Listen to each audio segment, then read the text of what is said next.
क्यों एक भोली भाली औरत अपने पति की मूर्ति के साथ जलकर अपने प्राण त्याग देती है? क्यों राजा विक्रमादित्य को एक चक्रवर्ती सम्राट होते हुए भी किसी दूसरे राजा के यहाँ नौकरी करनी पड़ती है? क्या राजा विक्रमादित्य एक मरी हुई औरत को फिर से जिंदा कर पाएंगे? जानने के लिए देखिए ये जबरदस्त कहानी।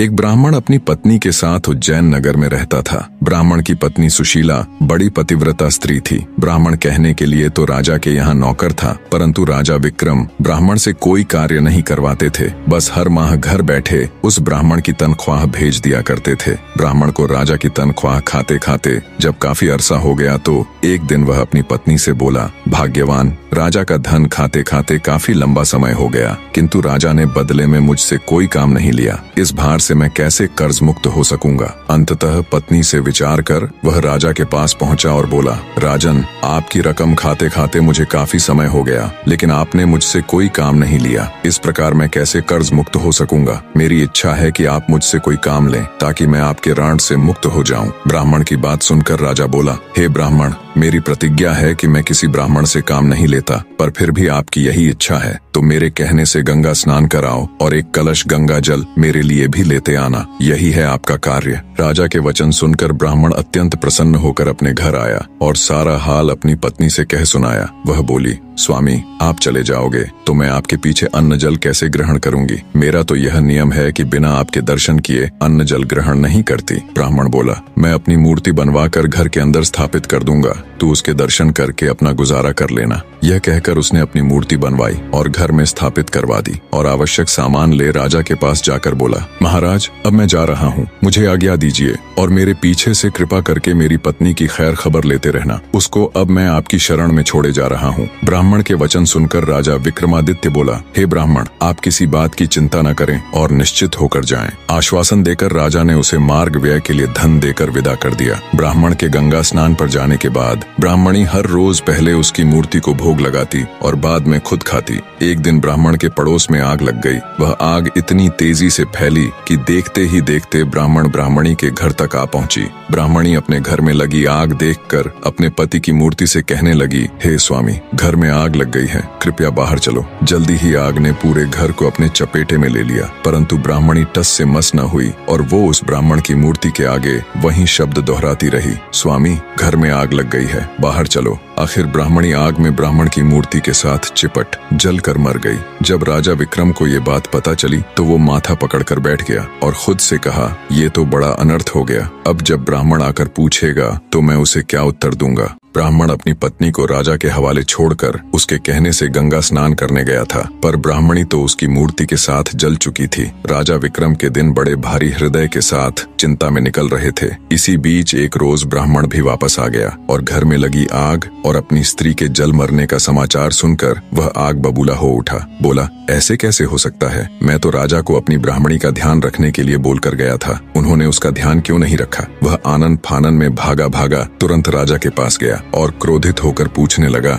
ऐ राजा, मेरी स्त्री कहाँ है? कहाँ है मेरी ब्राह्मणी? राजा विक्रम ने भरे हुए हृदय के साथ ब्राह्मण को सारा हाल कह सुनाया और बोला, हे ब्राह्मण देव, क्रोधित मत होइए, मैं किसी अन्य ब्राह्मण की योग्य कन्या से आपका पुनर्विवाह करा दूंगा। ये सुन गुस्से में ब्राह्मण बोला, हे राजा, जहाँ से भी हो मेरी वही स्त्री मुझे लाकर दो जिसने मेरी प्रतिमा के साथ जलकर अपने प्राण त्याग दिए, अन्यथा मैं यही आपके दरबार में अपना सिर पटक पटक कर अपनी जान दे दूंगा। और याद रखना राजा, तुम्हें एक नहीं बल्कि 2 निरपराध लोगों की हत्या का पाप लगेगा, तुम्हें एक ब्राह्मण का श्राप लगेगा। राजा ने लाचार होकर कहा, शांत हो जाइए ब्राह्मण देव, तनिक मेरी बात सुनिए और जो मैं कह रहा हूँ वैसा करिए। अपनी स्त्री के अस्थि अवशेष संचय कर उन्हें रख लीजिए और मुझे 1 माह का समय दीजिए, मैं तुम्हारी स्त्री को जीवित करने की कोई युक्ति करता हूँ। ये सुन ब्राह्मण कुछ शांत हुआ और जैसा राजा ने कहा था वैसा ही किया। राजा विक्रम अपना राजकाज अपने मंत्रियों को सौंपकर सादे बाणे में अमृत की तलाश में चल पड़ा। चलते चलते कई दिनों के बाद वो एक गांव में पहुंचा। कई दिन चलने की थकान के कारण वो एक मकान के दरवाजे पर पड़ी चारपाई देख थका मांदा उसी पर बैठ गया। उस मकान में एक वृद्धा और उसकी पुत्र वधू रहती थी। वृद्धा का बेटा बहुत दिनों से कहीं बाहर गया हुआ था। उसी के संताप में उसकी पुत्र वधू और वो हमेशा दुखी रहती थी। थोड़ी देर बाद जब वृद्धा की पुत्र वधू बाहर आई और उसने राजा को वहां बैठा देखा तो मन में सोचने लगी, हो न हो यही मेरा पति है। इसकी सूरत और उम्र दोनों मेरे बहुत दिनों से बाहर गए पति से मेल खाती हैं। यह बात मन में विचार करके वह भीतर गई और अपनी सास से कहने लगी, माँ जी, मुझको ऐसा प्रतीत हो रहा है कि आपका बेटा लौट आया है और बाहर द्वार पर बैठा है। बहू की बात सुनकर बुढ़िया खुश हो दौड़कर दरवाजे पर आई। जब उसने राजा विक्रम को देखा तो उसे भी वो बिल्कुल उसके बेटे की तरह जान पड़ा। वृद्धा बोली, बेटा तू बाहर क्यों बैठा है? चल अंदर चल। कहाँ था तू इतने दिनों से? देख, तेरी याद में तड़प तड़प कर मेरी यह दुर्दशा हो गई और तूने एक बार भी मेरी सुध नहीं ली। वृद्धा की बात सुनकर राजा विक्रम हड़बड़ाया और सोचने लगा, हे ईश्वर, ये क्या नई बला मेरे सिर आन पड़ी। वह वृद्धा से बोला, माँ, मैं तेरा बेटा नहीं हूँ, पर तू अपने बेटे का हाल बता। मैं तुझे तेरे पुत्र से मिलाने की कोशिश जरूर करूंगा। बूढ़ी औरत रोते हुए राजा को अपनी बात बताने लगी। मेरा बेटा जब 12 वर्ष का था तब उसका विवाह हो गया था। विवाह के कुछ ही दिन बाद वो कहीं चला गया। आज 20 वर्ष होने को आए मगर उसकी कोई खैर खबर नहीं। वो अब तक लौट कर नहीं आया। उसकी पत्नी बेचारी चिंता में सूख कर कांटा हो गई है। राजा बोला, बुढ़िया माई, क्या तुझे उसके या उसके किसी पते के बारे में मालूम है कि वह कहाँ है? वृद्धा ने कहा, मैंने कुछ लोगों से सुना है कि दक्षिण दिशा में वीरसेन नामक राजा राज्य करता है, जो हर रोज गरीबों में 1.25 मन सोना दान करता है। उसी राजा के महल में मेरा बेटा दुर्जन नौकरी करता है। तब विक्रमादित्य ने कहा, बुढ़िया माई, अब तू किसी बात की चिंता मत कर। ईश्वर चाहेगा तो तेरा बेटा शीघ्र ही तुझसे आकर मिलेगा। इतना कहकर राजा विक्रम वहां से दक्षिण दिशा की ओर चल दिए। कुछ दिनों की यात्रा के पश्चात वे दक्षिण दिशा पहुंच गए। विक्रम वहां से पूछते पूछते राजा के महल के द्वार पर पहुंचा और द्वारपाल से बोला, भाई, आप दुर्जन को मुझ पथिक का संदेश भिजवाने का कष्ट करें कि तुम्हारे गांव से एक आदमी आया है और वह तुमसे मिलना चाहता है। द्वारपाल ने भीतर जाकर दुर्जन को विक्रम का संदेश दे दिया, जिसे सुनकर वह द्वार पर आया और विक्रम को अपने गांव का निवासी समझकर उसे अपने डेरे पर ले गया। विक्रमादित्य ने कहा, भाई, तुमको ऐसा नहीं करना चाहिए था। जब से तुम आए हो तब से घर की सूरत तक नहीं देखी। तुम्हारे घर तुम्हारी माता और पत्नी रो रो कर दिन बिताती हैं। तुम्हारे लिए उचित यही है कि जैसे भी बने शीघ्र ही उनकी सुध लो। दुर्जन बोला, भाई, मैं क्या करूं? विवश हूं। न तो महाराज मुझे छुट्टी देते हैं, न इस्तीफा लेते हैं। फिर भला मैं किस प्रकार जा सकता हूं? विक्रम बोला, इसकी तुम चिंता न करो, तुम्हारे बदले में मैं नौकरी कर लूंगा। अब दुर्जन ने राजा से कहा, महाराज, मेरा भाई गांव से आया है। वह मेरे बदले आपके यहाँ नौकरी करेगा। आप कृपा कर मुझे कुछ दिनों के लिए छुट्टी दे दें, क्योंकि मेरी माँ व पत्नी मेरे लिए बहुत व्याकुल हैं। राजा वीरसेन बोला, अच्छा, अपने भाई को नौकरी पर छोड़कर तुम 1 महीने के लिए अपने घर हो आओ। यह सुनकर दुर्जन ने विक्रम को नौकरी पर छोड़ा और स्वयं राजा से विदा लेकर अपने घर को चल दिया और विक्रम उसके बदले नौकरी करने लगा। खुद एक राजा होते हुए भी बड़े हृदय वाले राजा विक्रमादित्य दूसरों के दुख दूर करने के लिए राजा वीरसेन के यहाँ नौकरी करने लगे। राजा वीरसेन का नियम था कि हर रोज वो आधी रात को शहर से बाहर एक देवी के मंदिर में जाता। देवी उसे पकड़कर तेल के खौलते कड़ाह में डाल देती। जब राजा उसमें भुन जाता तब वह उसे निकाल कर खा जाती। तत्पश्चात उसकी हड्डियों को इकट्ठा करती, फिर उन पर अमृत छिड़क देती। इस प्रकार राजा पुनः जीवित हो जाता। बाद में देवी अक्षय झांझर हिलाकर 1.25 मन सोना राजा को देती, जिसे लेकर राजा वीरसेन चुपचाप महल लौट आता और प्रातःकाल वही सोना ब्राह्मणों को दान कर देता। एक दिन राजा विक्रम ने अपने मन में विचार किया कि राजा के पास इतना सोना कहाँ से आता है और हर रोज आधी रात को वो कहाँ जाता है। इसका भेद अवश्य जानना चाहिए। दूसरे दिन आधी रात के समय जब वीरसेन ने देवी के मंदिर के लिए प्रस्थान किया तो राजा विक्रम भी उसके पीछे पीछे चल पड़ा। मंदिर में एक तरफ छिपकर उसने खोलते तेल के कड़ाह में जब राजा को भूनते देखा तो विक्रमादित्य का हृदय द्रवित हो उठा। सारा हाल देख वो भारी हृदय के साथ अपने स्थान पर वापस आ गया और विचार किया, राजा बड़े कष्ट से सोना लाता है, कैसे भी करके इसका दुख दूर करना चाहिए। राजा विक्रम बाजार गया और हर तरह के मेवे, सुगंधित वस्तुएं और तरह तरह के मसाले ले लिए। जब आधी रात का समय नजदीक आया तो विक्रमादित्य ने अपने शरीर को जगह जगह से चाकू से चीरकर सभी प्रकार के मसाले और मेवे कटे हुए स्थान पर भर लिए। अत्यंत पीड़ा सहन करते हुए राजा विक्रम चुपचाप राजा वीरसेन के कक्ष में गए और अपनी जेब से जादुई बीर निकाल उन्हें हुक्म दिया, जब तक मैं न आ जाऊं तब तक तुम राजा वीरसेन को ऐसी गफलत में रखना कि उसे होश न आए। खुद राजा वीरसेन की जगह देवी के मंदिर में पहुंच गया। विक्रम जब देवी के मंदिर में पहुंचा तो भूख से व्याकुल देवी ने उसे पकड़कर तुरंत कड़ाह में डाल दिया। जब वह भुन गया तो देवी ने उसे निकाल कर खाया। देवी ने इतना स्वादिष्ट गोश्त आज तक नहीं खाया था। वो हर रोज वीरसेन को भूनकर खाती थी और उसे जीवित कर देती थी।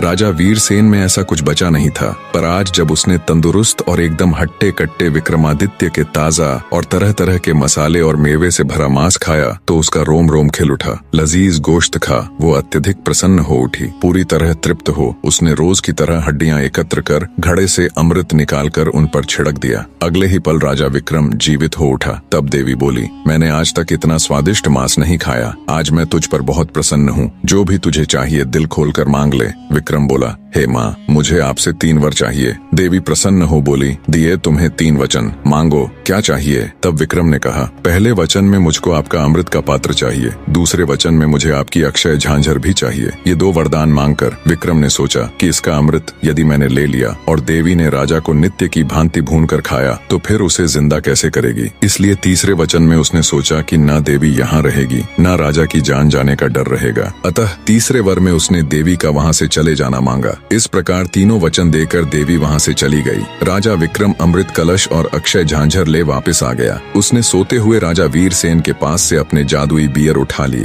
थोड़ी देर में जब वीरसेन की आंख खुली तो समय देख वह घबराकर मंदिर की ओर दौड़ा। वहाँ जाकर उसने देखा तो कोई नहीं था। कड़ाहा भी आधा पड़ा था। यह देखकर वह बहुत घबराया और मन में सोचने लगा, सुबह सोना कहाँ से दान करूंगा। लोग कहेंगे कि राजा दिवालिया हो गया, खजाने में धन नहीं रहा। ये सोचते सोचते वो घर आकर पलंग पर पड़ गया। चिंता में उसे रात भर नींद नहीं आई। करवटें बदलते बदलते ही सवेरा हो गया। भिक्षुक पुकारने लगे, महाराज प्रातः काल हो गया, दान करने के लिए सिंहासन पर विराजिए। भिक्षुकों की पुकार सुनकर राजा अत्यंत दुखी हो रहा था। महल के बाहर भिक्षुक चिल्ला रहे थे। राजा शर्म और शोक में डूबा भिक्षुओं की आवाज सुन रहा था। राजा को शोक के समुद्र में डूबा देखकर विक्रम ने कहा, हे महाराज, सुस्त क्यों हैं? सोना दान क्यों नहीं कर रहे? वीरसेन ने आदि से अंत तक सारा हाल विक्रम को कह सुनाया और बोला, आज यह ब्राह्मण वर्ग विमुख हो जाएगा तो बड़ा अन्याय होगा। तब विक्रमादित्य ने राजा वीरसेन को अक्षय झांझर दी और कहा, लो निकाल लो इसमें से और बांट दो। इसके लिए अब तुम्हें कहीं जाने की जरूरत नहीं है, इसे अपने पास रखो। अक्षय झांझर देख राजा वीरसेन ने हैरान होते हुए पूछा, यह झांझर तुम्हारे पास कैसे आई?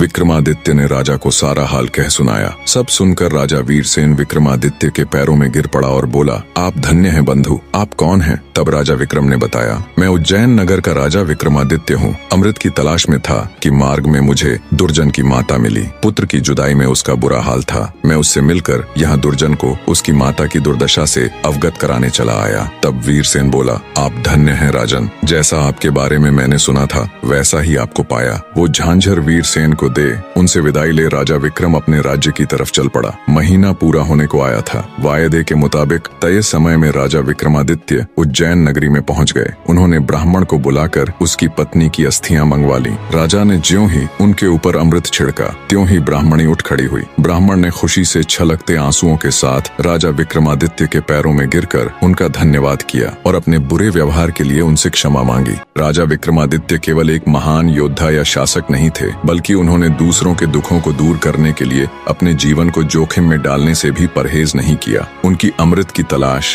एक ब्राह्मण के दुखी परिवार को जोड़ने का संकल्प और राजा वीरसेन की समस्या को हल करने के लिए अपनी अद्वितीय योजनाएं यह दर्शाती हैं कि एक सच्चा राजा केवल अपनी प्रजा का भला सोचता है। निष्कर्ष, जब हम अंदर से किसी का भला सोचकर किसी कार्य के लिए प्रयास करते हैं तो वो चाहे कितना ही कठिन क्यों न हो, वो मालिक, वो प्रभु हमारे लिए नए नए रास्ते खोल ही देता है। कहानी अंत तक देखने के लिए आप सबका तहे दिल से धन्यवाद।